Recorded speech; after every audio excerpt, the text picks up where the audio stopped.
Tonight on To The Point, we discuss gender-based violence. This is on the back of the 16 days of activism against gender-based violence, whose observance, by the way, kicked off yesterday, November the 25th, and will run through December the 10th. So on To The Point tonight, we go beyond the numbers and seek solutions to GBV. We shall also be joined by a man who is a victim of gender-based violence. Most definitely a conversation that you do not want to miss with my panelists who are with me in studio already. Thank you for keeping time and coming earlier. All right, so we shall get to them shortly, but first, let's take a look at the highlights.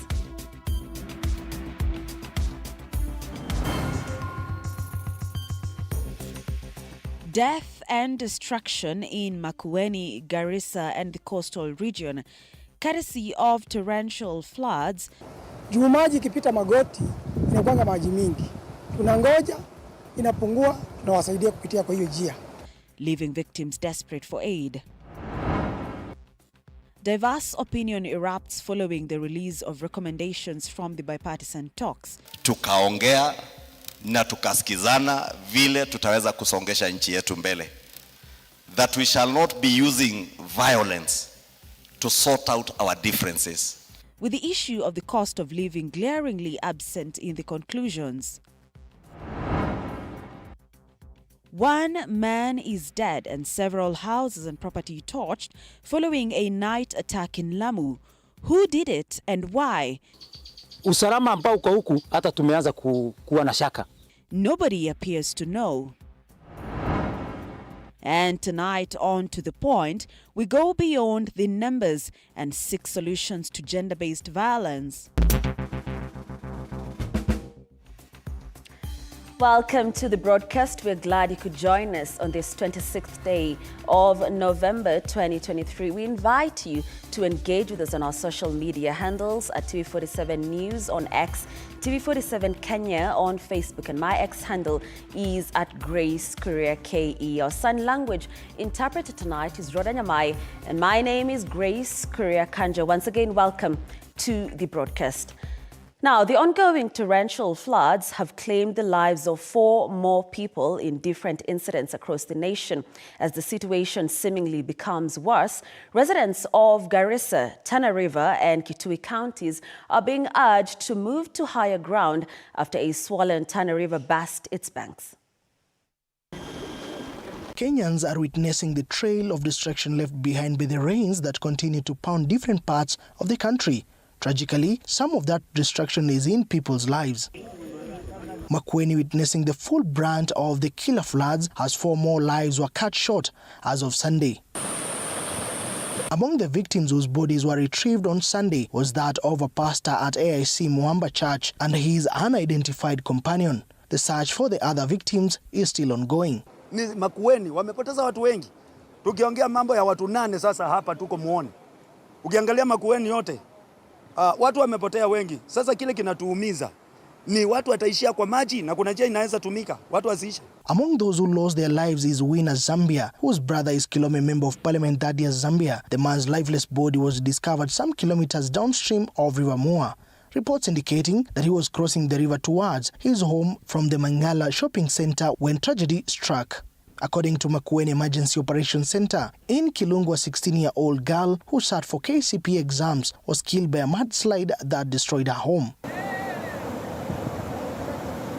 The Tana and Athi Rivers Development Authority, TARDA, has issued an advisory to residents of Garissa, Tana River and Kitui counties and its surrounding area to move to higher ground amid rising water levels at the Tana River after it burst its banks.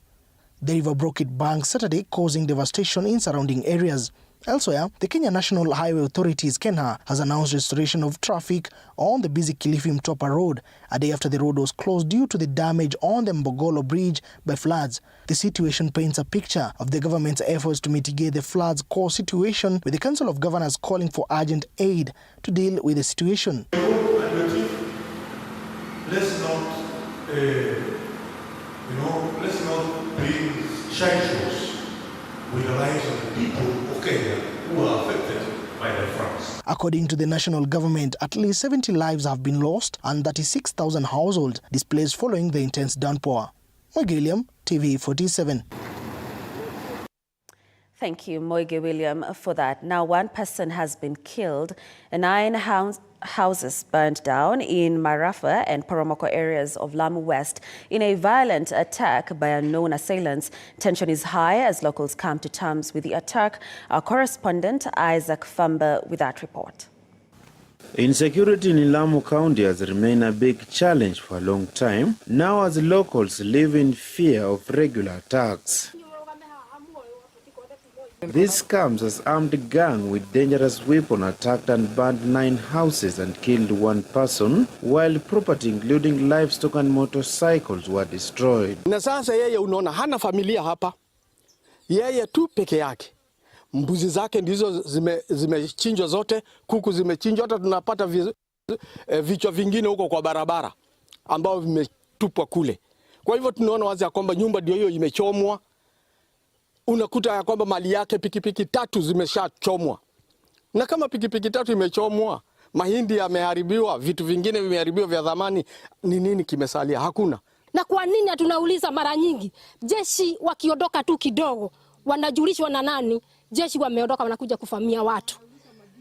Na wanajua kila mtu jina lake, wanapelekwa na nani? Na hiyo ni kitu tunataka ishuruhishwe. Not only this area, but insecurity have been witnessed in several areas of Lamu County, including Witho, Salama and Juhudi areas. Hili jambo lilianza huko Witho, likaja Salama, Juhudi wakawa attack, sasa wameattack Marafa. Na ile shida ni ya kwamba tunaambiwa kwamba security iko. Mimi ninakubali kuna security, manake kama si serikali kuwa hapa hakungekuwa watu wanaishi hapa. Hata wale wako sasa wako kwa sababu kuna security. Lakini kuna mbinu ambao zinatumiwa hapa za kuweza kuokoa watu ama kuarrest wakati ambapo wamekuwa wameatakiwa.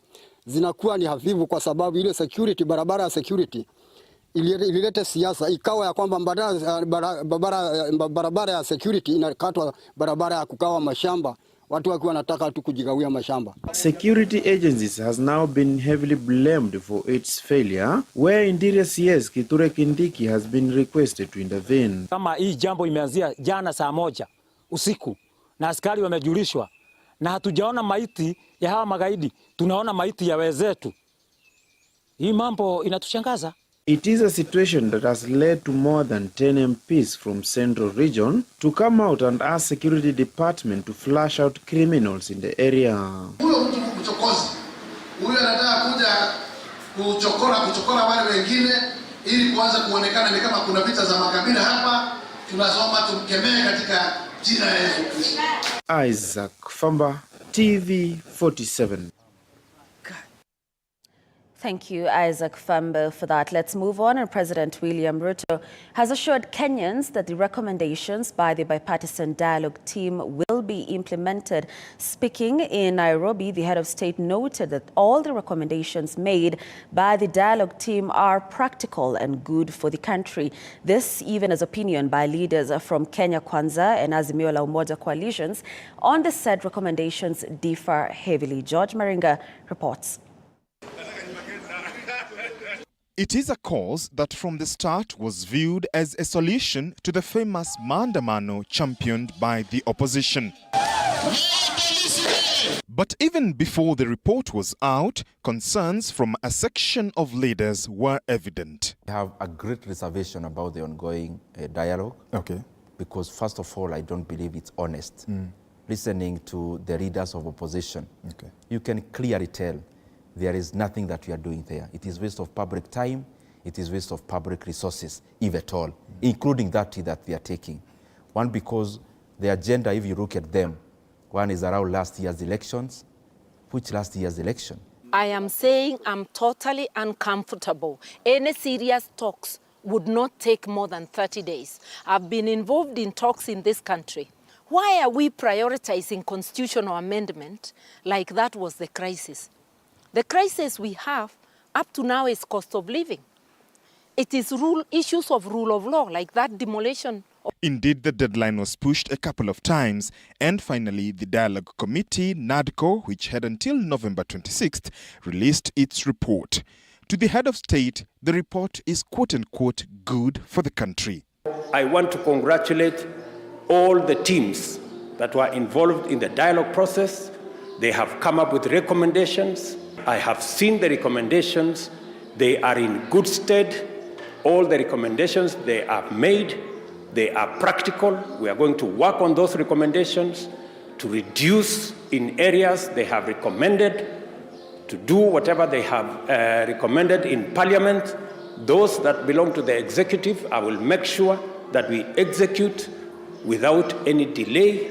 But to some of his lieutenants, well, a great deal of disappointment. Nimesoma katika hiyo report.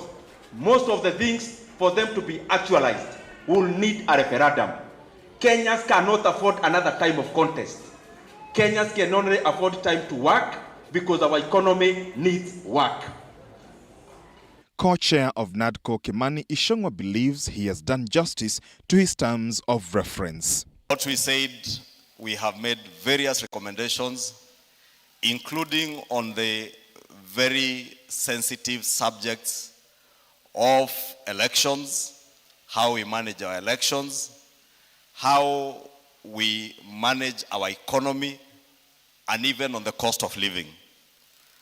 And we have made far-reaching recommendations on all the subjects that are before us. 2022 presidential running mate and NARC Kenya party leader Martha Karua took to X, formerly Twitter, to express her disappointment, saying the NADCO report should be rejected. On the other hand, a great deal of Azimio la Umoja MPs want their chief Raila Odinga to disassociate himself from the report. Hiyo report imetoka haina way forward yoyote ya cost of living. Wananchi wetu wanaendelea kuumia. Mheshimiwa Raila, usikubali hiyo maneno. Usikubali kabisa, usikubali.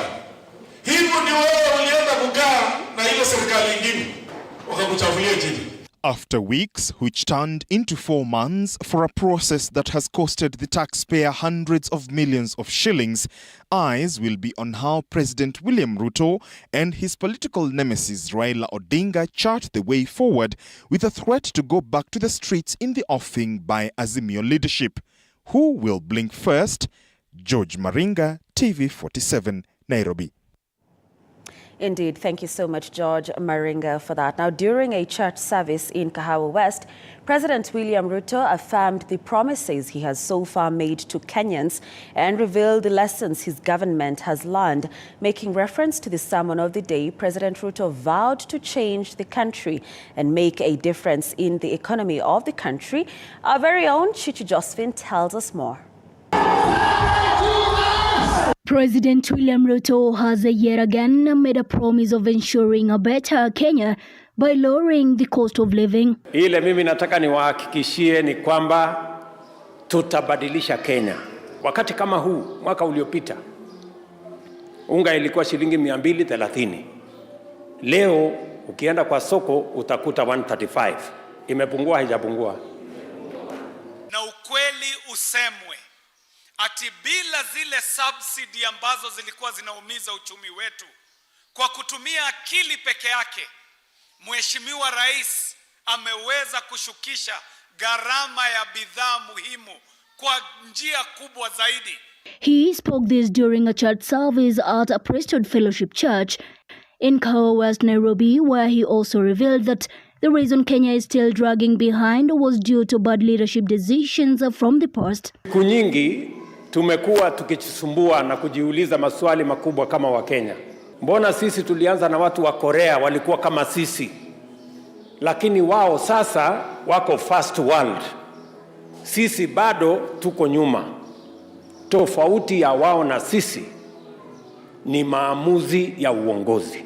While noting that his government has set aside enough funds for food security in next year's budget, Ruto insisted that his government is methodical and has a plan of changing the country. Mungu ametujalia, ametupatia mvua. Leo tuko na chakula ya kutosha Kenya. Na mwaka ujao tutafanya bidii hata zaidi. Kwa sababu tayari nimeweka pesa ya kutosha kwa budget ya mwaka ujao, tuzalishe chakula kingi kuliko vile tumezalisha mwaka huu. On the health sector, the president said with the 4 Health Act, his government will ensure that with the new Social Health Insurance Fund, all exclusions are removed to ensure access to quality health. Na tunataka kila community health promoter aweze kufika kwa manyumba yenu.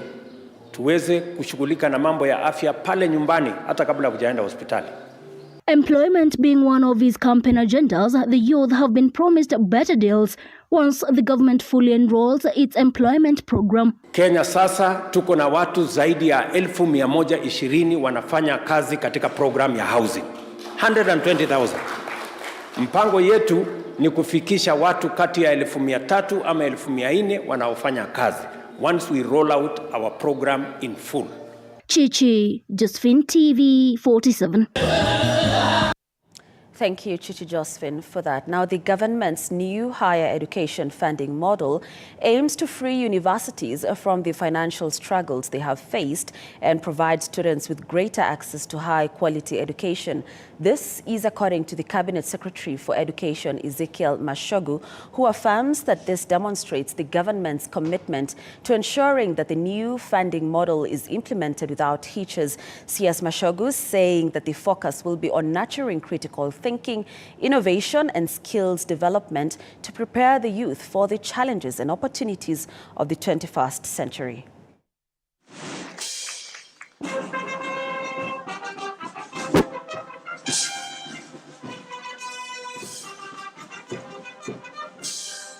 One of the latest reform measures has been achieved through the rollout of the new higher education funding model, which seeks to give students more access to quality education and also free individual universities from the perennial financial challenges that have caused them to pile up pending bills of up to 70.7 billion. The Higher Education Loans Board, the government has just completed the disbursement exercise of 5.2 billion in loans to first-year students, a first step in confirming the government's commitment to ensuring that the new funding model is implemented methodically and seamlessly. The ministry will do all it can to ensure that the scholarship kit of the new funding model is dispersed in time to allow universities to run their programs smoothly.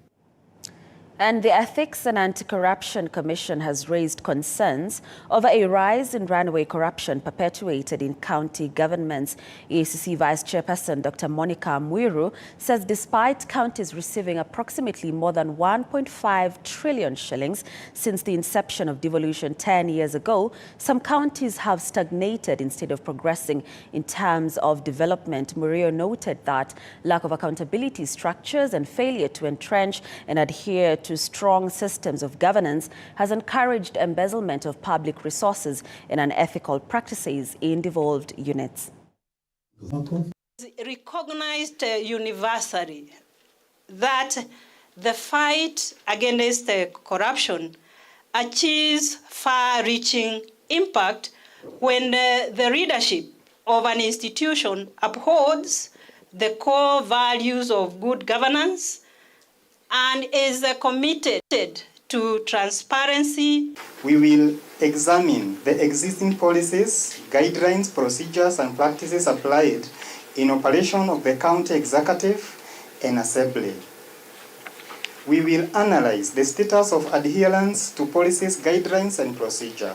We believe we are operating a government that can be critiqued, that can be improved, and we do not have a monopoly of knowledge. And a rift is sharply emerging between Vihiga County Governor Wilbur Otichilo and the area Senator Godfrey Osotsi regarding the oversight role of the senator. The governor is raising an alarm over what he terms as an increasing number of summons from various Senate committees, requiring him to appear before the Senate to respond to queries regarding county projects.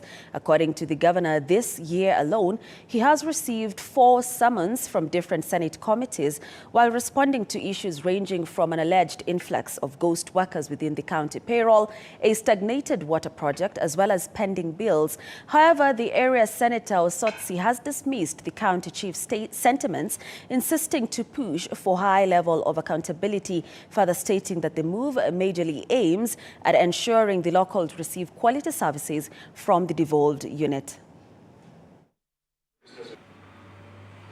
This year alone, Honorable Speaker, I have been summoned to appear before the Senate 4 times.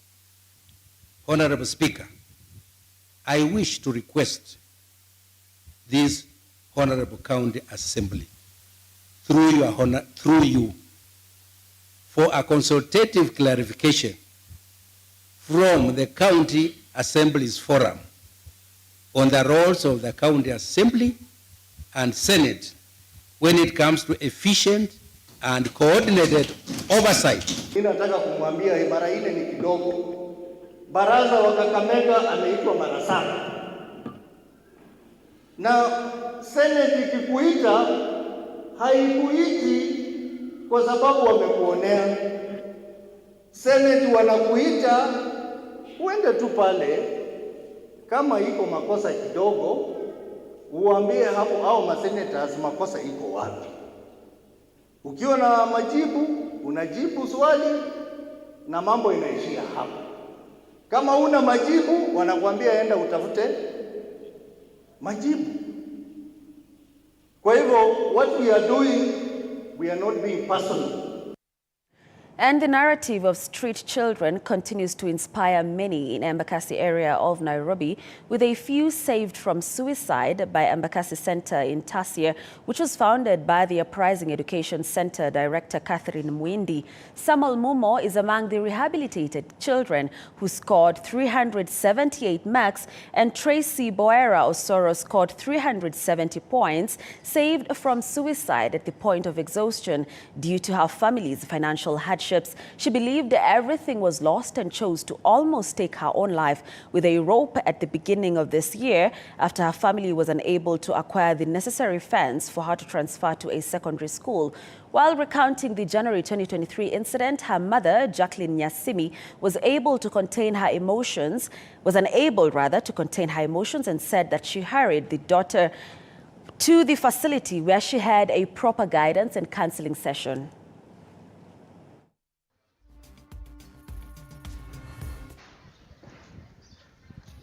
When I did my KCP, I got 311, but I failed to join secondary school because of lack of school fees. The feeling was not good at all because most of the people who did the KCP, they joined their schools, their dream schools. Some of them, they have moved forward, but I remained behind. I even lost hope. I wanted to commit suicide. I joined, my mom brought me to Uprising where I got some counseling and I decided to repeat. That's why I'm here today. Mimi ni Jacqueline Nyasimi, naishi Tasia. Mimi ni mama Tracy Osoro. Huyu mtoto wangu alifanya mtihani last year, akapata 311, lakini tukakosa school fees, hakujoin form 1. Msichana wangu alikuwa depressed sana, hata akataka kujiua. Kuja nikamwongelesha. Kama mzazi nilifeel vibaya sana kuona mtoto wangu anataka kujiua. Pleading if we can get somebody who can just come and rescue these kids and take them to school for a better future of tomorrow. We are not looking just for today. There's tomorrow, and these kids are the leaders of tomorrow.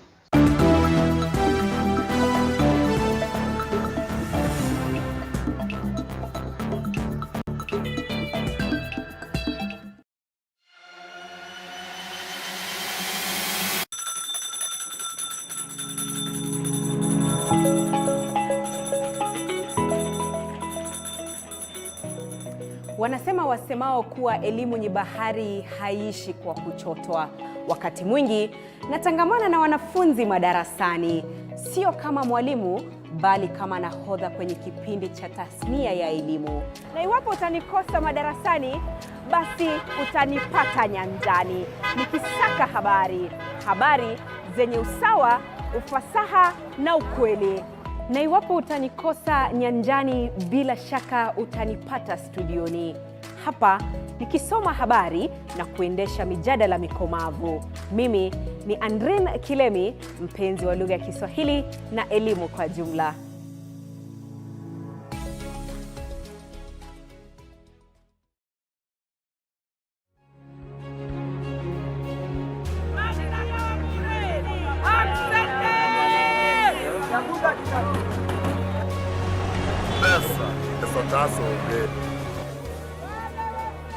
They say money makes the world go round. So let's slow things down a bit. Put things in perspective. From the markets to the streets to the stocks, we make the complex comprehensible. Join me, Hibak Said, on TV47 Business News for market insights like never before.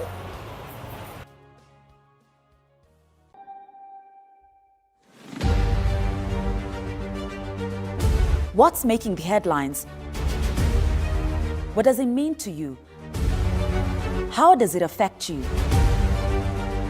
We answer all these questions every Sunday for half an hour on To The Point Show. Hey, I'm Grace Kuriakanja, and a lot has happened this week. Let's dive into it.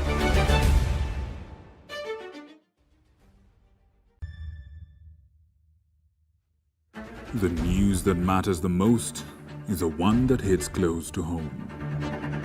When disasters strike, we are there to inform you. When the bullets are flying, we tell you who's shooting and why. Reporting on your victories, your health, your money, your security, your past, present, and future. We are interested in telling the stories of creativity, hard work, and resilience that you are known for. That is our job. This is my job. My name is Victor Moyakane, and it's my honor to bring you this news this way every Thursday night on the home of untold stories.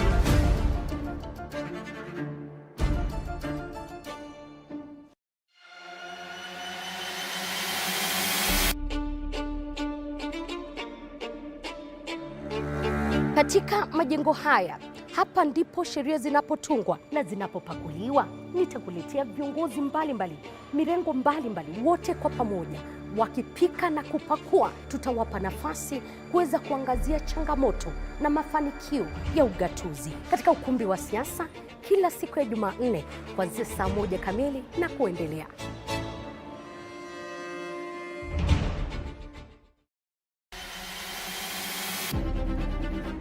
Toka eneo hili la Naivasha kwenye kaunti 032, gatuzi la Nakuru. Toka kaunti ya Elgeyo Marakwet, kaunti 028. Nikiripotia runinga ya TV47 kutoka kaunti ya Wajir. Nikiripotia TV47 kutoka kaunti ya Turukana. Kwa matukio yote yanayojiri katika kaunti hii 012. Kutoka kaunti nambari 1, kaunti ya Mombasa. Nikiripotia TV47 kutoka kaunti ya Lamu. Nikiripotia TV47 kutoka Kisii County. Nikiripotia TV47 kutoka kaunti ya Machakos. Kutoka kaunti hii ya Trans Nzoia. Kaunti 038. Kutoka gatuzi nambari 029, kaunti ya Nandi, chemichemi ya mabingwa. Nikiripotia TV47 kutoka kaunti ya Kakamega. Itakuwa nikiripotia runinga ya TV47 kutoka kaunti ya Bungoma. Jina langu ni Paula Munio. Willy Dennis Jiru. Fabian Kibet. Mimi ni Hashim Jimal. Mimi ni Kitio Mika Masai. John Javakiania. Jina langu ni Abdulaziz Nameka. Mimi ni Kombo Alfayo. Jina langu ni Nicholas Mbai. Isaac Famba. Mimi ni Wanji Sosti. Jina langu ni Arnold Adidi. Jina langu ni Chris Bet. Jina langu ni Violet Auma. Na TV47 inapotamba, mimi Sheila Chelangat nitakuwa nikiripotia maswala yanayokuhusu wewe kila kuchao.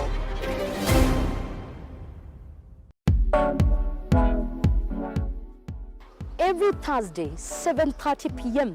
unapata nafasi kufahamu viongozi mbalimbali kutoka humu nchini, kuanzia wabunge through Changa we could get money to pay our rent, pay our bills. When I was growing up, water was a problem where I was born and bred. We wake up at 3 to go and look for water. Magavana must be ready to be a tough woman and not a woman to be walked over. But you respect people. Dari ya mfahamu kiongozi story na historia na mi Elizabeth Mutuku.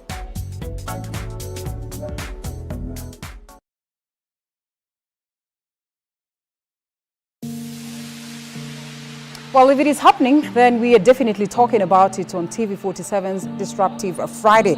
Don't miss a moment on the most technological and disruptive moment on TV.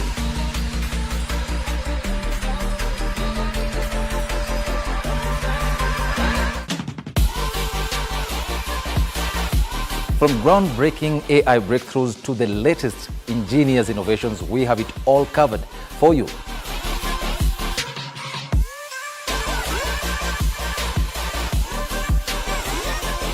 Get ready to see the future unfold right in front of your eyes. My name is Eric Munene. And my name is Linda Alala, and we not promise nothing short of great news experience.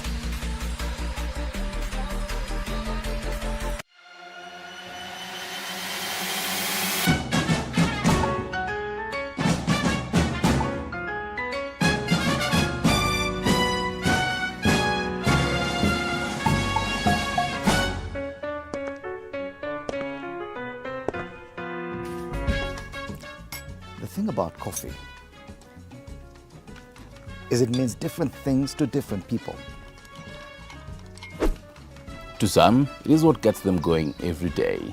The ability to transform groggy mornings into vibrant beginnings. To others, it is a fuel that drives them through the day. The thing about coffee is that we like it differently. I love mine with a little bit of a sweetener. And I love mine strong. For me, the darker, the better. The thing about coffee is it gives a platform for sharing news and reviews. The best opportunity for a great conversation. It is the perfect way to kickstart your day. And here, we serve it hot.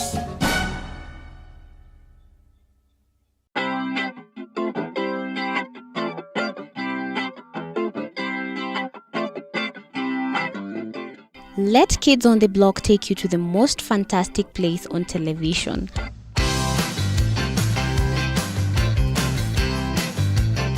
Where anything can happen. Today I have an interesting story about the lion and the mouse. Today we are going to prepare mug cake. We are having Hilda. We're going to be making this worm and it's a bookmark. Catch Kids on the Block every Saturday at 9 a.m.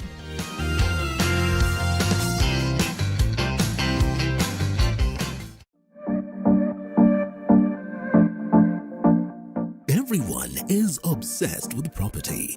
But when should you buy? How do you know you're getting a good deal? And is there ever a good time to sell? You never go wrong with real estate. Go wrong on paint, when you go wrong on lighting, that's it, you're done. But when you go right on painting and the paintwork and you go right to the lighting, it depends also with the setup. So you can do a lot of lighting at a wrong setup. Now the county government comes in and says that you have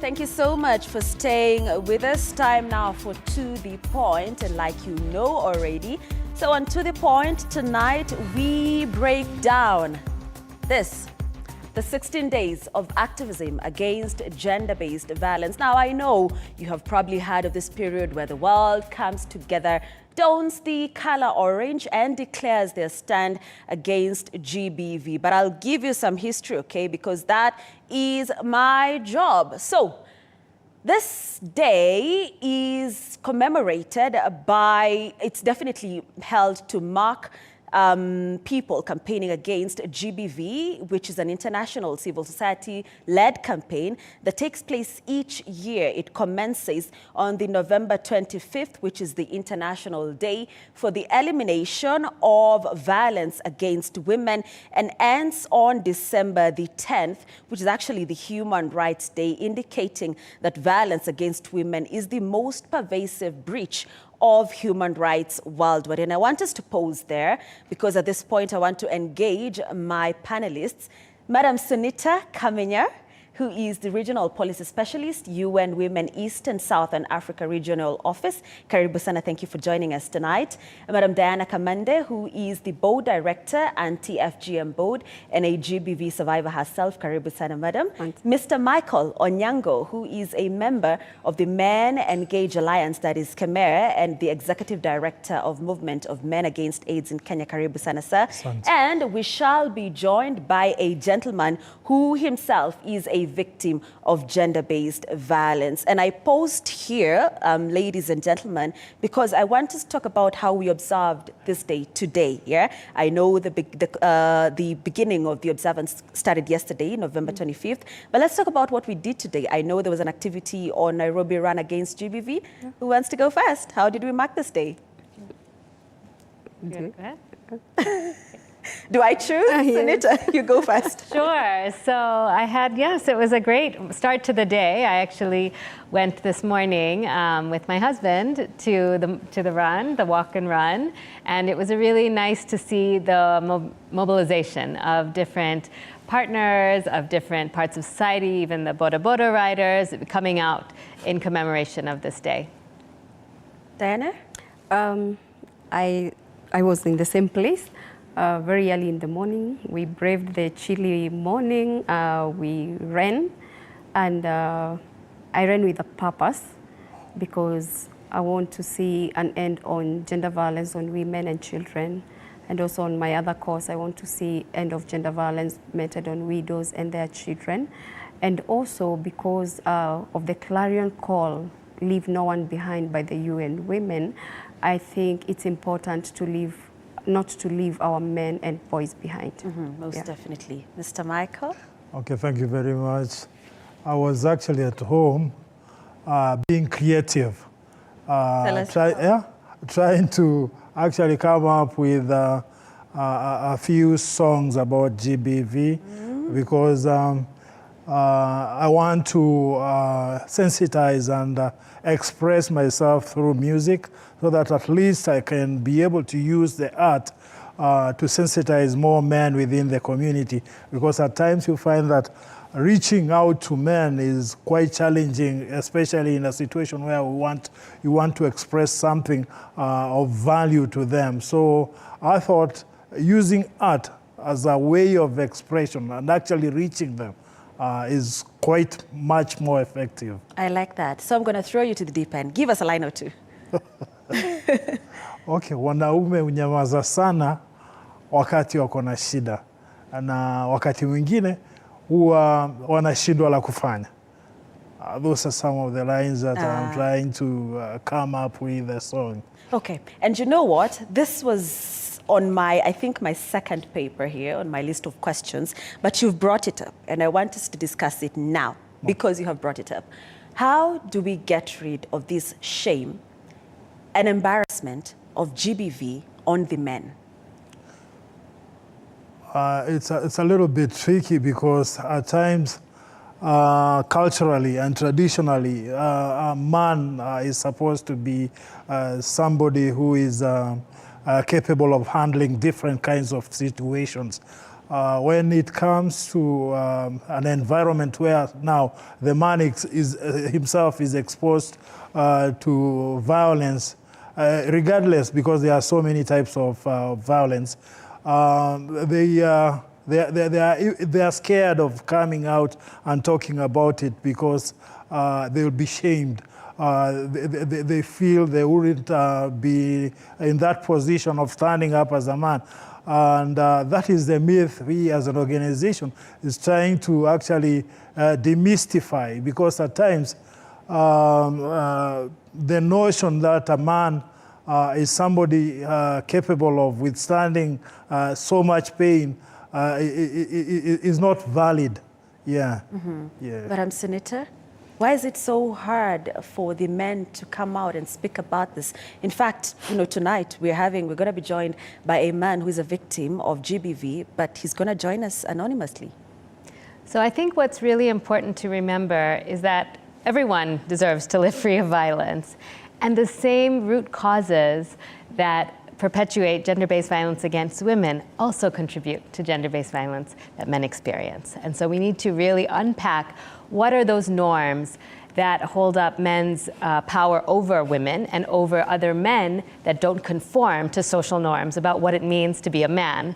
And I think that's what we have to really unpack, is these power and privileges and notions of masculinity that really privilege a few at the expense of many. Do you want to take us through some of those root causes? Sure. So gender inequality and discrimination against women is the root cause of gender-based violence. And what we need to understand is that no one is born a perpetrator, right? And so we are, as individuals, we live in societies, we live in institutions, our families, communities, where there are certain norms that are reinforced throughout our lives.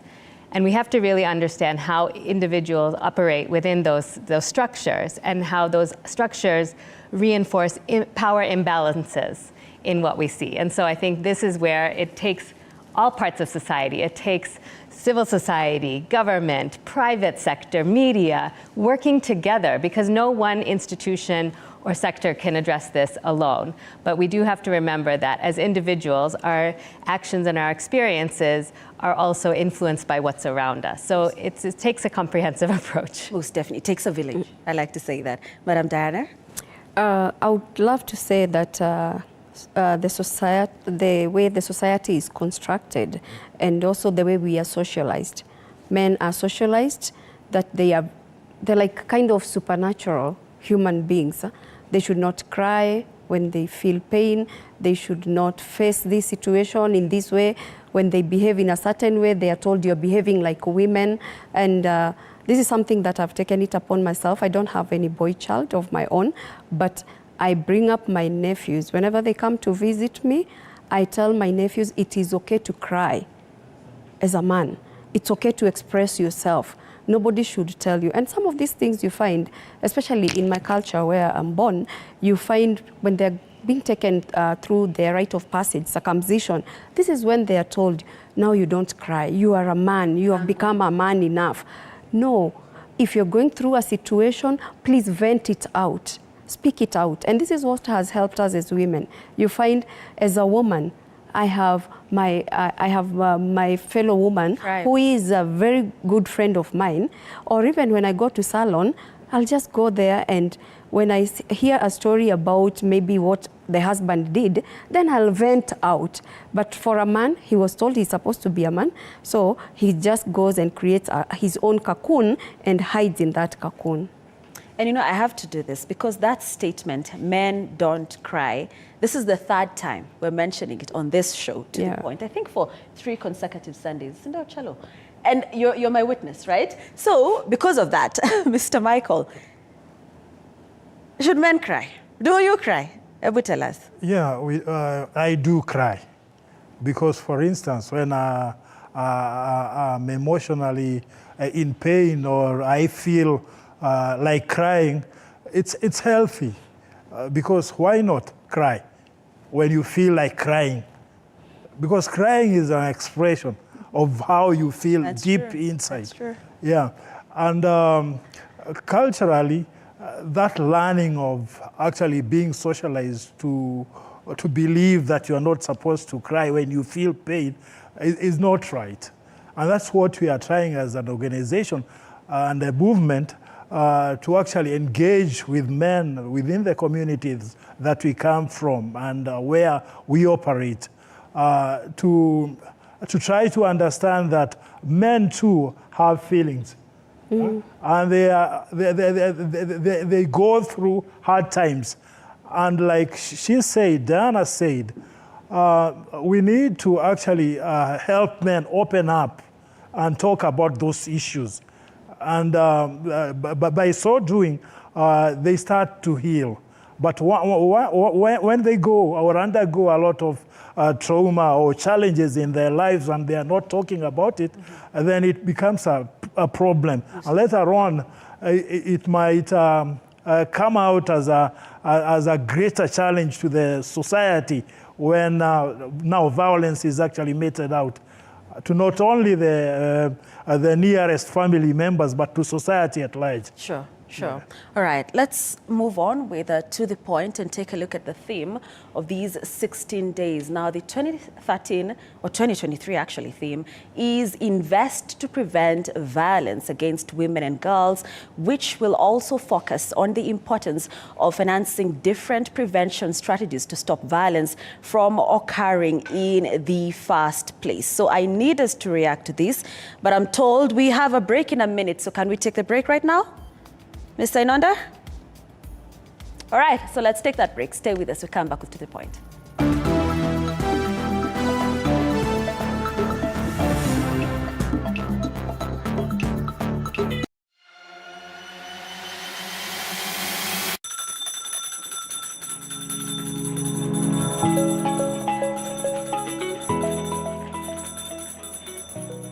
Wanasema wasemao kuwa elimu ni bahari haishi kwa kuchotwa.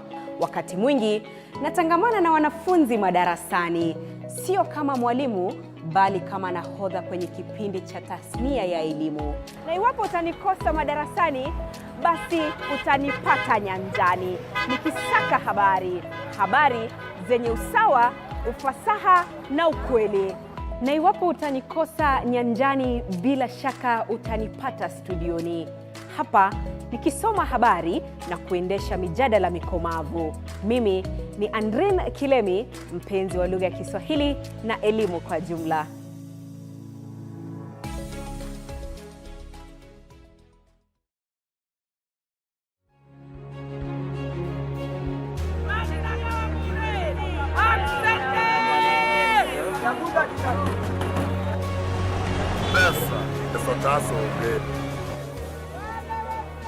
They say money makes the world go round.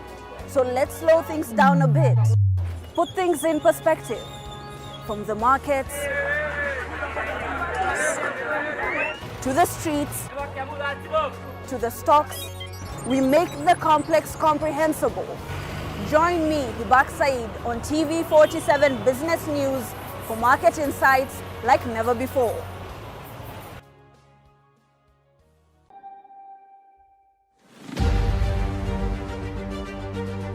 What's making the headlines? What does it mean to you? How does it affect you? We answer all these questions every Sunday for half an hour on To the Point show. Hey, I'm Grace Kuriakanja, and a lot has happened this week. Let's dive into it.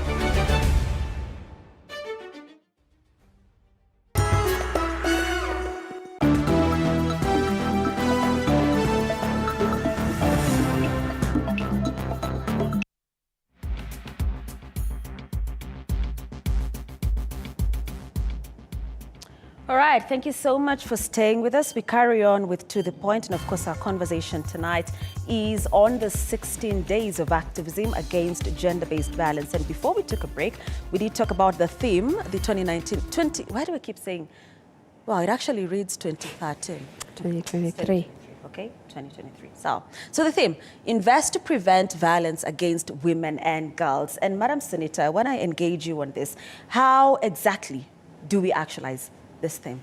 Okay, thank you. So and actually it's interesting that you have 2013 up there, because 10 years ago, the Commission on the Status of Women, which is an annual convening of member states, civil society, to actually review the status on different gender equality issues, reviewed the theme of violence against women. So it's very interesting. I was in the spirit, thank you.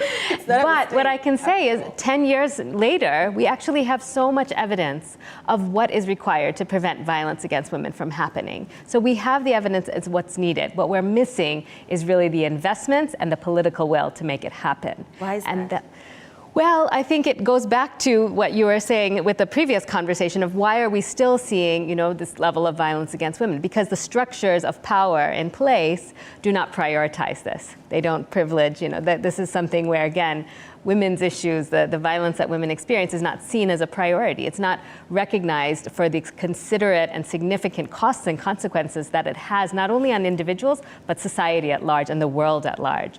So what do we do to make it a priority? What needs to be done? What is UN Women doing, for instance? So UN Women, as the entity that's championing gender equality and women's empowerment, is really looking at how we can work together with all of our partners, civil society, government, private sector, media, traditional and non-traditional actors, to really call attention to engage everyone as an actor, everyone to be aware of the issue, the costs of it, and how they can internalize action in their own lives. So what we were just saying about what does it mean to show emotions? How do we encourage family members not to bring those gender stereotypes into how we raise our children, into how we engage with our partners, our loved ones, into how we engage at work, but also to say, how can we really hold those who have obligations to act accountable for their actions? So we see a lot of wonderful commitments, strategies, policies, action plans, committing to uphold the right for women and girls to live free of violence. But what we don't see is allocation of budgets to ensure that the actions that are needed are actually taken, such as investing in school-based programming, parenting programs, relationships, and addressing poverty, making public spaces safe. These are some of the strategies that we know work, but we need the investment to make it happen. And very, very important, I want to highlight, is also investment in women's rights organizations, because they are historically and remain at the front lines of addressing this issue, but remain also significantly underfunded on these. Diana, you sit at the anti-FGM board, and we shall talk about FGM, female genital mutilation. What are we not doing? I would love, first of all, to speak about the political goodwill. Our president is champion 001 for FGM, against FGM, sorry. He is anti-FGM champion. I would also love to talk about the budget. We were being underfunded as anti-FGM board, but when the president, previously, but right now we got an increment with 150%. So I would say we have political goodwill. We are also part of the 12 commitment, the Generation Equality Forum commitment, where FGM is one of the worst human rights violation, and we are really working towards this. When you look also at the 9-point agenda by His Excellency the President about the women, we are also being factored in, and we are working in the 22 hotspot counties in this country, and we are all over. We keep saying being anti-FGM champions, we are not supposed to be in office. We are never in office because the girls are not being cut in offices. We are a board that never have meetings. Apart from when maybe we are doing our strategic plans or things that require us to be in hotel rooms, we always say our work is in the field. The girls are cut, hidden maybe somewhere, like when you go to Elgeyo Marakwet, it's in those valleys, in those caves where the girls are hidden and cut. In this season where the boys were being circumcised, we have been in the field, because some of these communities, they will brand the girls the same way they are branding the boys. So when they are going to cut the boys, they hide the girls also. Because the reason as to why the cutters are doing this is because they know we have a law in place. We have the Prohibition on Female Genital Mutilation Act 2011, so they know that there is a fine. You cut the girl, you're caught, or you're caught with the razor blades or the knives or anything that they use, you are supposed to be taken behind bars. Right. And you're going to be answerable, and you're going to face the charges that the judge is going to put on you. So we are, us as a board, we are very serious on this, and we are a team that has been very passionate, doing our work outside there, in our different capacity, and also now what we are doing at the board. So we have the political goodwill, and we have the money, and also the UN agencies. They are very good partners to us. They are supporting us. So besides what we are getting from the exchequer, we are also getting some more money from the UN agencies. But Diana, let's stay there on FGM, because granted it is illegal in Kenya, but it's still happening. Yeah, it's still happening. Where is the missing link? You have the political goodwill, like you said, support from agencies like the United Nations Women, but on the ground, things are different. Gatekeepers. Yeah, we have gatekeepers of culture, and there are those people who have really embraced culture. You know, uprooting culture is not a one-day thing. It's something that you continue doing. You don't just go to a community today and tell them to stop FGM. We are doing this in partnership with the elders because we came to realize when you're not speaking to the elders, when you go to a certain community and you leave the elders behind, the way we have said the clarion call for the UN is leave no one behind. So we have realized now the strategy is to bring the gatekeepers of culture on board. We have very good team of leaders. Let me talk about Samburu because that's where I was last week. And Samburu County, we have elders who have grouped themselves according to clans. And right now they have said, we are not cutting the girls, we are taking girls to school. And it is working. When the elders are speaking, when we were there, the county commissioner briefed us that one cutter was already behind bars waiting. I think she's going to face her charges in January. What does that mean? That means it has, the issue of FGM has already taken a multi-sectoral approach. It is not an issue of just the Anti-Female Genital Mutilation Board. It's an issue where we have Ministry of Education.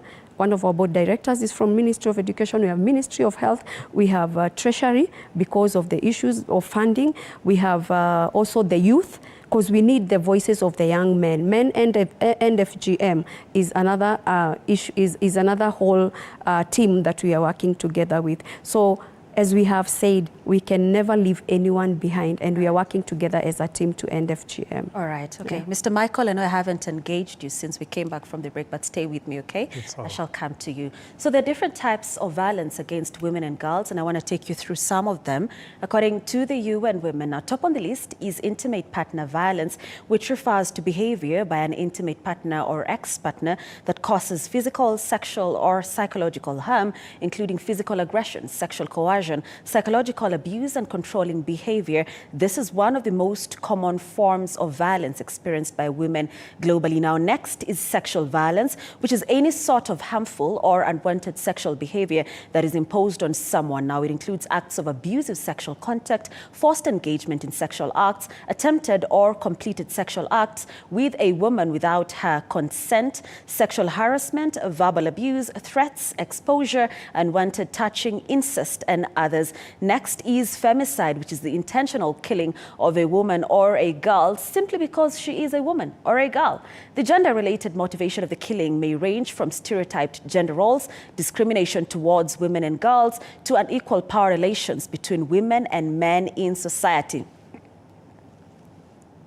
Next is human trafficking, which is a global crime that trades in people and exploits them for profit. Physical and sexual abuse, blackmail, emotional manipulation, and the removal of official documents are used by traffickers to control their victims. Now, exploitation can take place in a victim's home country during migration or in a foreign community. We have female genital mutilation up next, which we were just talking about, by the way, which refers to all procedures involving partial or total removal of the female external genitalia or other injuries to the female genital organs for non-medical reasons. It is most often carried out on young girls between infancy and age 15. Up next, child, early and forced marriages. Now, child marriage is any marriage where at least one of the parties is under 18 years of age. You can tell from the name, okay? Forced marriage is a marriage in which one and or both parties have not personally expressed their full and free consent to the union. A child marriage is often considered to be a form of forced marriage,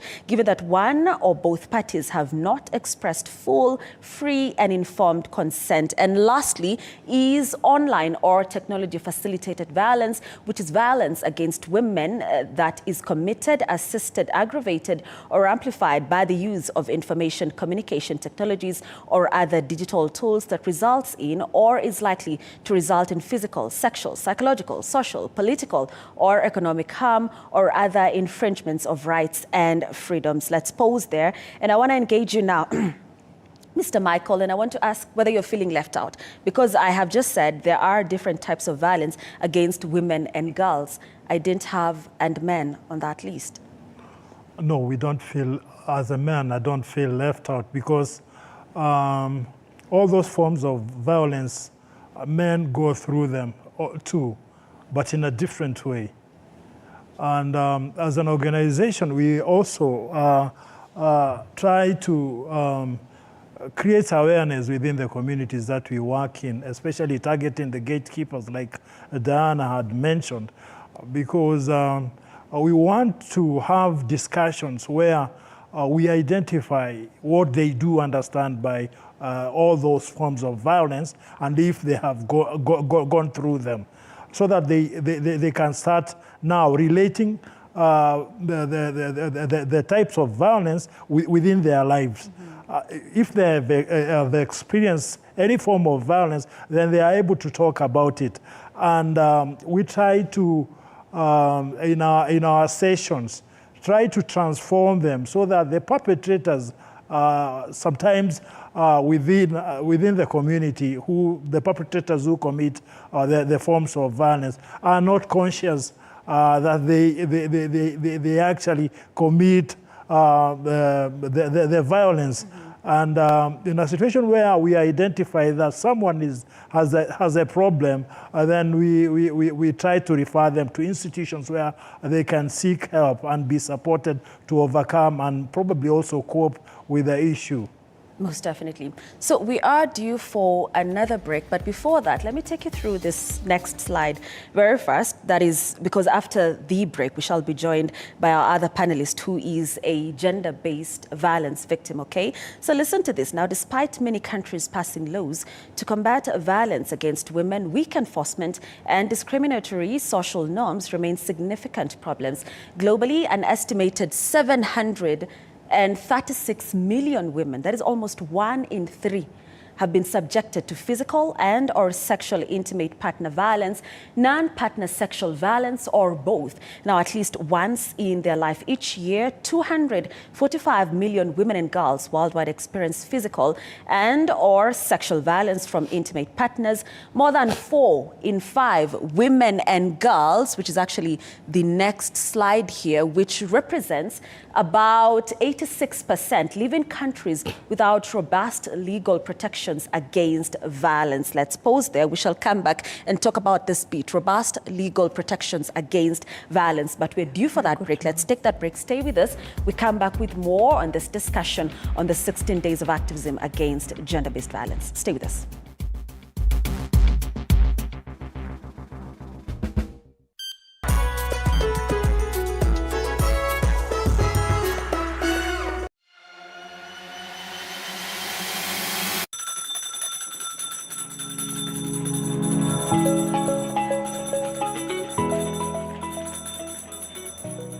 Wanasema wasemao kuwa elimu ni bahari haishi kwa kuchotwa. Wakati mwingi natangamana na wanafunzi madarasani, sio kama mwalimu bali kama nahodha kwenye kipindi cha tasnia ya elimu.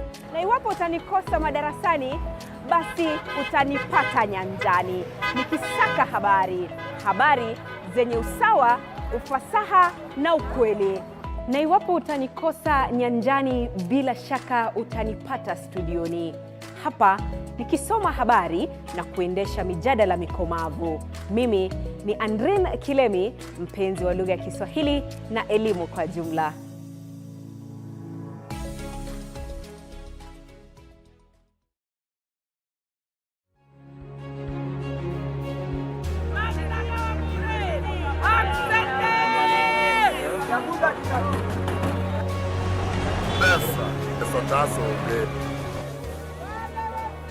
They say money makes the world go round. So let's slow things down a bit. Put things in perspective. From the markets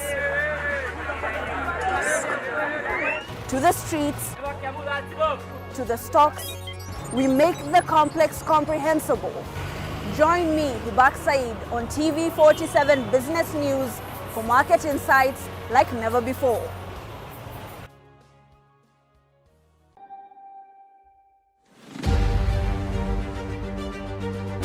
What's making the headlines? What does it mean to you? How does it affect you? We answer all these questions every Sunday for half an hour on To The Point Show. Hey, I'm Grace Kuriakanja, and a lot has happened this week. Let's dive into it.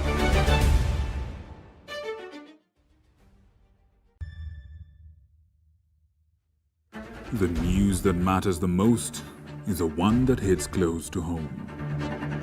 When disasters strike, we are there to inform you. When the bullets are flying, we tell you who's shooting and why. Reporting on your victories, your health, your money, your security, your past, present, and future. We are interested in telling the stories of creativity, hard work, and resilience that you are known for. That is our job. This is my job. My name is Victor Moyakane, and it's my honor to bring you this news this way every Thursday night on the home of Untold Stories.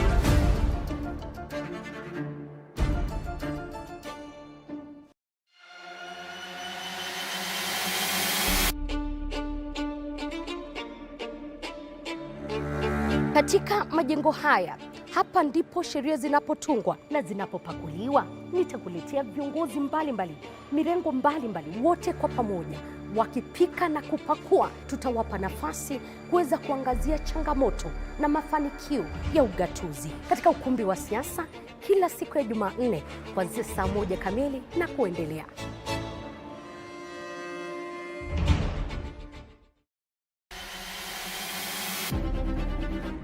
Toka eneo hili la Naivasha kwenye kaunti 032, gatuzi la Nakuru. Kutoka kaunti ya Elgeyo Marakwet, kaunti 028.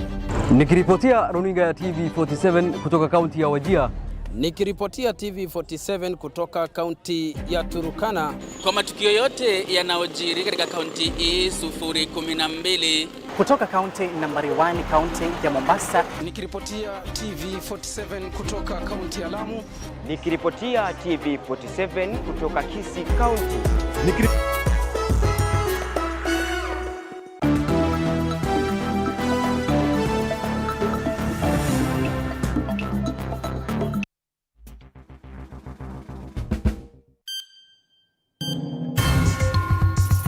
Thank you so much for staying with us. We carry on with the conversation we've been having on To The Point tonight on the 16 days of activism against gender-based violence with my panelists, Madam Sanita Kamenya, a regional policy specialist at the UN Women East and Southern Africa Regional Office, Diana Kamanda, who is the board director, anti-FGM board, and a GBV survivor as well, Mr. Michael Onyango, who is a member of the Men Engage Alliance and the executive director of Movement of Men Against AIDS in Kenya, and our other panelist, who is a victim of GBV, who I said will join us after this break.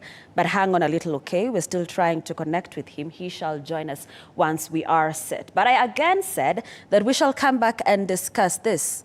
More than 4 in 5 women and girls live in countries without robust legal protections against violence. I want to throw that to you. Yes.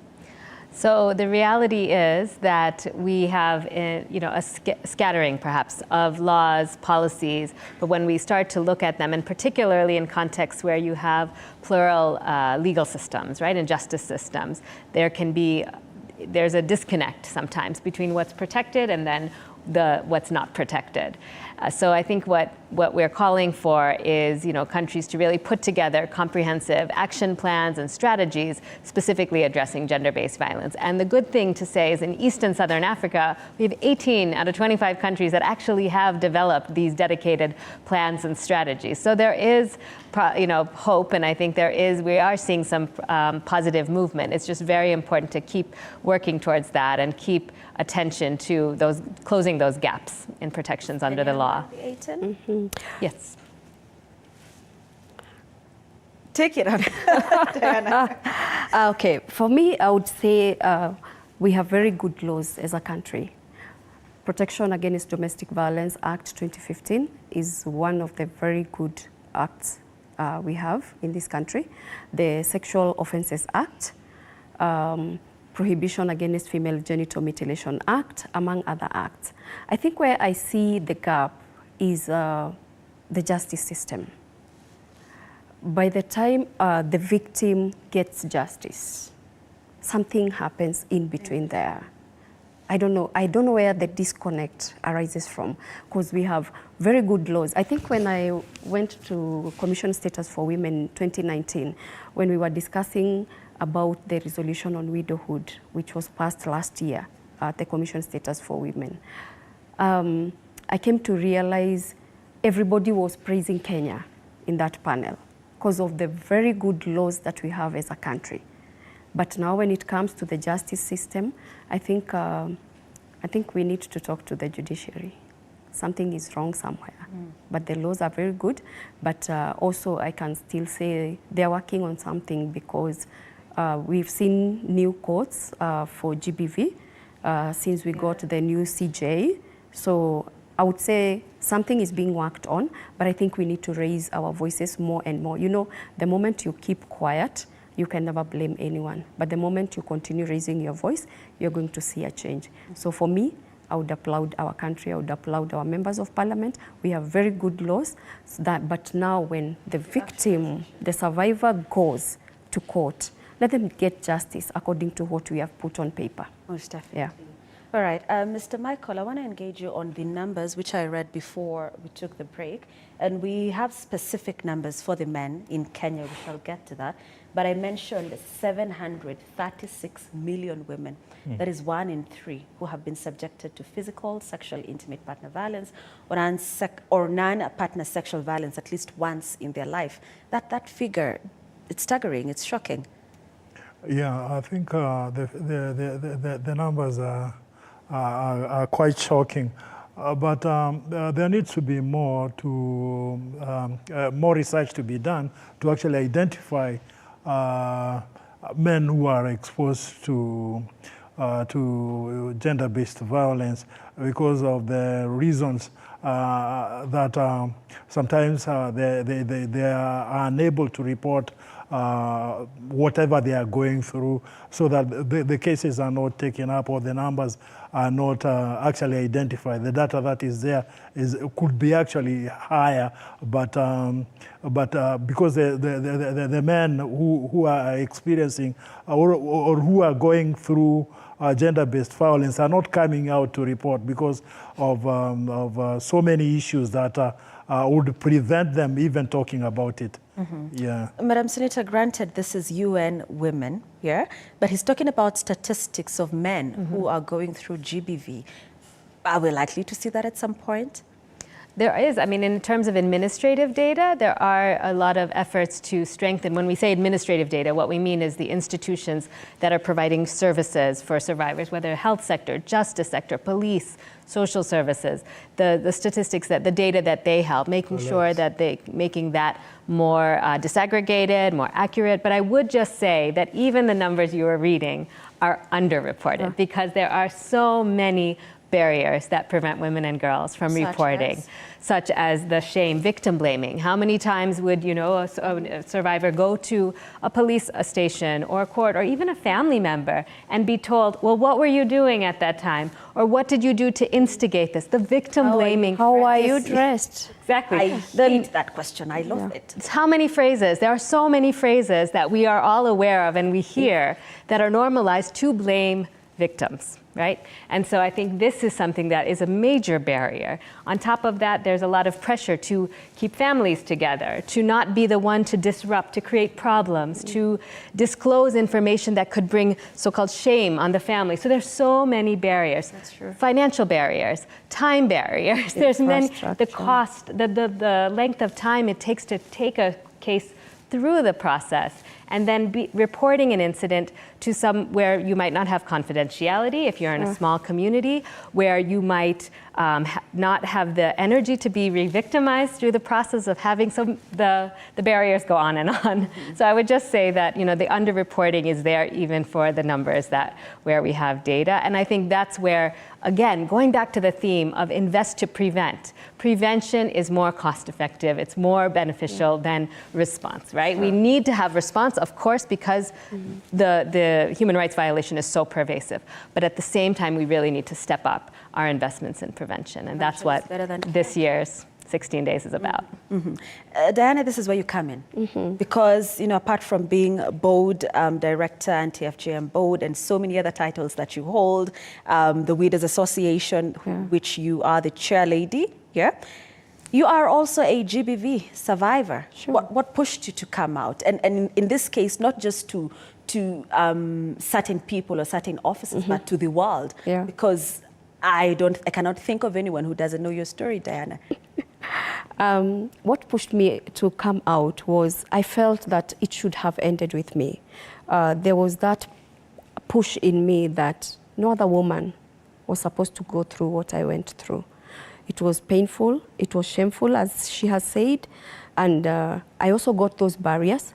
Why are you speaking about this? Why are you talking about this? Actually, just the other day on TikTok, some of the late spouse relatives who know very well what had happened, they tried to shame me on TikTok. And I just went there and posed a question and asked, why didn't you present this in a court of law? Whatever you're putting on social media, it's not important right now. Over 10 years down the line, you would have tabled it in court because there was that opportunity. So for me, I felt, or to date, I feel gender violence was supposed to have ended with me. But seeing it continuing, it really brings pain into my heart. And this is why I would never even have sleep. Whenever a man, whenever a woman calls me, because since I started speaking, even men started calling. Actually, I went to one of the local media stations, and the phone calls I received from men were more than the calls I received from women. That's when my eyes opened. So for me, I would say it's important to speak out. Your story is your power. For me, when I went out to social media. I think that's where we met. Yes, that's where I've met my clique of friends from media, because I just shared my story, posted my photos, said this is what I went through. I was not ashamed, though everybody interpreted it as shame, including some of my own family members. They were feeling like these photos were not supposed to go out there. We were supposed to hide them. But for me, I said it's my story, it's my journey, I own it. And that's why I even ended up writing a book about it, because I know these were scars, the scars that I have to date. They're clearing all these scars. Yesterday when we were launching 16 Days of Activism somewhere, I said, yes, I still have to carry these scars with me until the day they will clear. But even after they clear, nobody can take away the story from me. I'm the owner of my story. I'm the only person who can tell it well. And that's why I keep on pushing people who have gone through gender violence or who are seeing red flags. If you're seeing red flags, please leave as early as yesterday. You're not supposed to wait. But if you have not seen those red flags, if it happens to you, kindly report. Toll-free numbers are everywhere. When it happened to me, we didn't have even the 1195 toll-free number that we have at the State Department for Gender. When it happened to me, people are calling it shame to speak. Today, I am so proud of so many women, so many men, so many even children that have told, please stand up, step up, speak, because there is protection. You know, people think that this country has no protection. I would call it a myth. There is protection. There are safe houses. There is witness protection center. So many people don't know about some of these things. Yeah. And you know what, Diana, for someone meeting you for the first time today, they would not believe it when they saw the photos that you're mentioning. I wish we had them up, but we don't. But you can quickly, you know, just go to Google and search Diana Kamande. But one would not believe that this and this are the same person. Yeah. That's correct English, yeah? Yes, it is. But you were able to move on, and you are the Diana Kamande that we know today. You've accomplished so much by yourself, Diana. What does this, or what is the message to other women, allow me to just say women and girls, who have probably gone through what you went through before? I would tell them going through gender violence is not the end of life. You're supposed to accept yourself. Nobody will accept you outside there before you accept yourself. And this is what I did to myself. I accepted myself with all the scars. I still have these metal plates. I still have those scars I see because I went through surgeries. I had a scar on my breast. It has cleared. All these scars on my face, on my head. But I accepted myself that way. And I told myself, I have children to take care of. I have a life to live. Actually, I never saw death. And this is what I tell people. If you see death, you will die. Because whatever you see will always come to you. So never see death and never see that it is the end of life. Don't start saying that I'm going to stay in this marriage. I'm going to stay in this marriage and stick until I die in it because of my children. You have a life to live. Your children have their own life. And your children will be very happy if you bring them up. And I'm not saying that it is important to bring them as a single mother, but what if the situation calls for single motherhood? You just have to pack your things and leave. And to the parents, I keep telling them, I would prefer having a divorced daughter or a divorced son than having a grave in my compound. Most definitely. Yeah. Sure, sure. All right, let's move on with some numbers here. And thank you, Diana, for coming and speaking out and that encouragement to women and girls who may be going through what you did.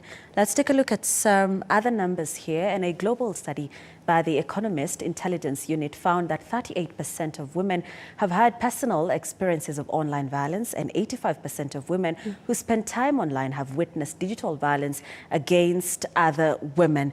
Now, still on the numbers, and a new research brief with estimates on gender-related killings of women and girls produced jointly by the United Nations Office on Drugs and Crime and the UN Women shows that globally nearly 89,000 women and girls were killed intentionally in 2022. That is last year, the highest yearly number recorded in the past 2 decades, indicating that the number of female homicides is not decreasing. Most killings of women and girls are gender motivated. In 2022, 55% of the intentional killings of women, that is around 48,800, were committed by intimate partners or other family members. This means that on average, more than 133 women or girls were killed every single day. I need to take that again. More than 133 women and girls. That's not just a number. These are names. These are mothers. These are people, they were killed every day by someone in their own family. But GBV, like I said, is not just a number. It has an impact, and we shall get to this. But there's something I said, that the number of female homicides is not decreasing, Madam Senator. Yeah, and I think it's also worth noting that regionally, Africa had the highest, was the highest region for femicides in 2022. So, something, and there are a lot of data gaps for the continent, actually. So we're not in a position yet to say what are the trends across in this region. But I think it does, it is important to link, you had listed all these different forms of violence. And it's not that individuals experience these in silos, right? Often they're interlinked. And experiences of one form puts a person at higher risk of experiencing another form. And so when we look at femicide, as you mentioned, often it is by a family member or a partner. And that usually happens as part of a longer experience with gender-based violence. And so I think, again, it's important for us to look at these issues holistically, look at them from different angles, bringing different sectors on board, because it's not just about the police calling a homicide and then having that data. We need to look at, was the health service seeing this individual? Was there social services already involved? What was happening around this individual in their families, in their communities? And why weren't those support mechanisms or those alarm bell, the red flags, why weren't they being raised? Because we know that identifying risk factors, there are mechanisms, intervening earlier could have saved some of those lives. Mr. Michael, men are largely the perpetrators. I mean, studies, numbers, statistics have shown, but they're also victims.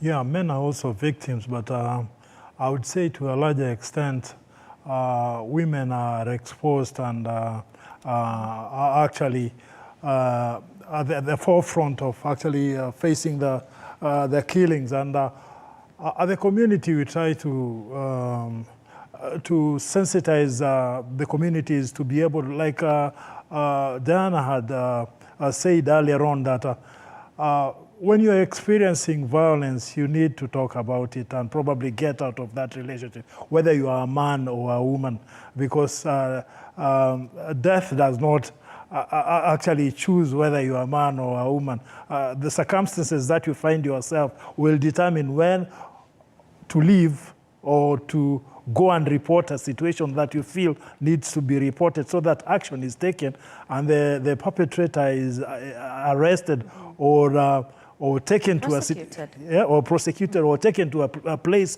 where they could actually get help. Because sometimes you find most people who commit the crimes either not mentally sound and they do not know that they are not okay. So it could be a cry for help. And the society also needs to support the people within the community who they identify have problems, especially in their relationship.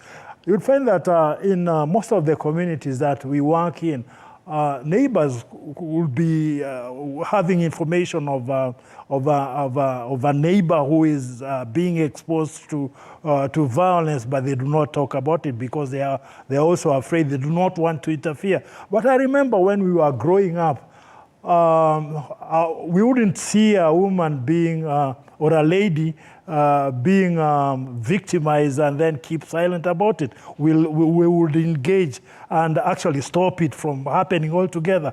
You know, because I would feel guilty when I see a lady or a child being victimized or being abused, and then I keep quiet about it. Nowadays, we see somebody taking their phone and actually recording the act as it is taking place and then posting it like it's something funny, or they want to get mileage out of it. And it's quite pathetic. And as an organization, we engage and try to help people within the community identify the source of that violence and actually be able to address the issues within the family and within the society. Right, okay. Yeah. So I'm rushing you because I see we have 3 minutes left. I don't know how we're going to do this. But like I said, GBV is not just a number. It has an impact, and a huge one at it. A report by the International Monetary Fund, that is IMF, showed that an increase in violence against women by 1% is associated with a 9% lower level of economic activity. Globally, the cost of violence against women amounts to, listen to this, 1.5. You see it here. It's actually bold. Thank you, Njugush, for this. 1.5 trillion US dollars. What is the cost of GBV? So we have a lot of data gaps actually on this point, but some of the countries' estimates, it's around 3.7% of GDP. And again, this is where we need to prioritize actually calculating the cost, actually taking the data, because the cost is likely significantly higher because there are so many data gaps on it. But I think it's just, you know, again, it shows when you compare the cost of violence to the cost of the interventions to prevent it and respond to the existing violence, it's not even, you know, anywhere equitable. So it's very clear to see, why aren't we just prioritizing putting those resources into the prevention and adequately resourcing responses, because clearly we would be making you know, savings in many different ways, and it's the right thing to do because it is a human rights violation at the end of the day. That's true. All right, so I have a few more numbers here. Let me take you through them very first before I get your closing remarks, because we now have 2 minutes left. So let's come home now and take a look at some more numbers. And according to the Kenya Demographic and Health Survey, that is KDHS, over 40% of Kenyan women have experienced physical or sexual abuse, including intimate partner violence, and 1 in every 5 girls has been subjected to child marriage, or FGM, which we were talking about earlier with Diana. Now, the Center for Rights, Education and Awareness also reported that it received over 3,762 cases of GBV in 2022, that is last year. Now, out of those cases, 2,985 cases of GBV were by women, 777 were by men. Now, the types of these violence was a physical assault, emotional abuse, defilement, and rape. A quick reaction to this before I get your closing remarks, Diana? Yeah, I would say the reason as to why we have more women reporting is because we have more women being vulnerable to violence, and because it's believed perpetrators are men, so you find it is those women living with those men who are beating them, so they will continue reporting, so the cycle is there. Then for men, it's as usual, they don't want to speak about it. Mr. Michael, we finally have some stats here. Okay, what men go through, and I think the majority don't talk about it, is not necessarily physical violence, but emotional and psychological violence and or abuse, and they are unable to talk about it. But as that said earlier on, we are trying as an organization to actually help them address the issues within their setup so that they are able to discuss it openly. Most definitely. Yeah. All right, so we have a minute left. I need to get your closing remarks. I'll start with you, Diana, in 30 seconds. Okay, thank you so much. I would just say it's important for you to live if it is not working, because you got a life to live. And also would like to clarify, according to the Kenya Demographic Health Survey 2022, the numbers for FGM went down from 21% to around, I think, 15%. So we went down with 6%. So we are working. Yeah. We're doing good. Yes. Sunita? I would just call again for no more excuses to why we're not investing in addressing the issue of gender-based violence. We all have a role to play. So I would just really call everyone to step up and be a champion. Most definitely. Mr. Michael, you get the last say. Okay, thank you very much. I would say that as a person from the community where we're engaging men, we require more resources to actually engage men in prevention and actually transform their lives so that they understand or identify that violence does not work out in any kind of situation. Sure. Most definitely. Great place to end it. Violence does not work out in any kind of situation. Sure. Thank you so much, Diana Kamende, Board Director, Anti-FGM Board, and a GBV survivor. Thank you so much for coming. Madam Sunita Kaminya, am I pronouncing it right? Yes, correct. Great. Regional Policy Specialist, UN Women East and Southern Africa Regional Office. Thank you so much for coming. Mr. Michael Onyango, member of the Men Engage Alliance and Executive Director of Movement of Men Against AIDS in Kenya. Thank you so much for coming. I promised you we were going to be joined by a man who is a victim of GBV, but unfortunately that was not possible. I think it was a technical hitch. We shall find out after this. But nonetheless, we had a great discussion. I believe we've gone beyond the numbers and talked solutions like I promised, okay? So thank you so much for your time and your company. Thank you to the entire crew that made this production a success. Thank you so much once again for your time and your contribution, my panelists. Thank you for watching.